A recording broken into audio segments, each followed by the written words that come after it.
Chichoncho Sylvia nomwe abahinji abari kuteganisibwa enjojo kanagira ngu Enyamaishwa kuziri kubatahirira barara batabyami obwe bari kuzikingira ngo zitakacwecereza emisiri yabo. Zato byata bitweya buremo nziza shayo. Kandi hatize ibintu nziza sha munana ndo mumusha. Nje kubirikana naso. Musanze kiro. Mbera iri mu cyekeke. Injojo zimazira bataka. Zirabarire emisiri yabo kandi batine buyambi bwo kugira ngo babayambe, so barashaba gavumenti okubahwera. Abantu bagira ngu embereji eretsire batabasa kusharura cyango kandi entasa yabo erukuruga omukuhinga.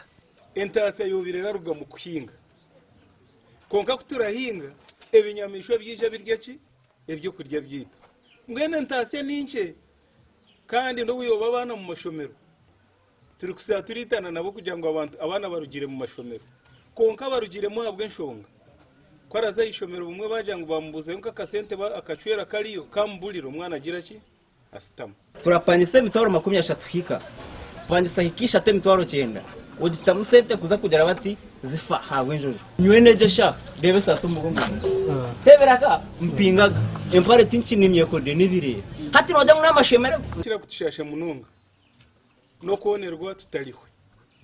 Abembezi b'umwanya ogu tugambireho nabo batugira bati twateke mu Kamwenge sabukaho ntebe ngabaza mu Kamwenge district kandi cya Kibali kandi cya Bigodi namba kuza mu Keneza base twise muri Kongo kwine kizibu cyenjuye kandi kizibu cyenjuye kipine ka district yitu ya Kamwenge level titura kibasa kugira ngo tubasha kuteka ko integration kabembezi ba Kamwenge oyihireho twafune kitimba ecyo kubasa kugira ki kavalinga kora kurira mu bindi areas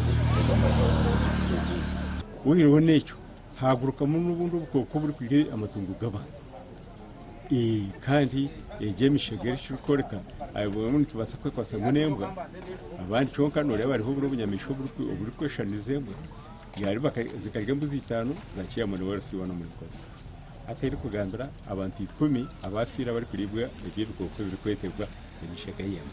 Abaho nabakoresa omugishogu okushaba gavumenti okubahwera okubatungira ekitimba obwe bagunze ngu abatura nibabonabona kirenga.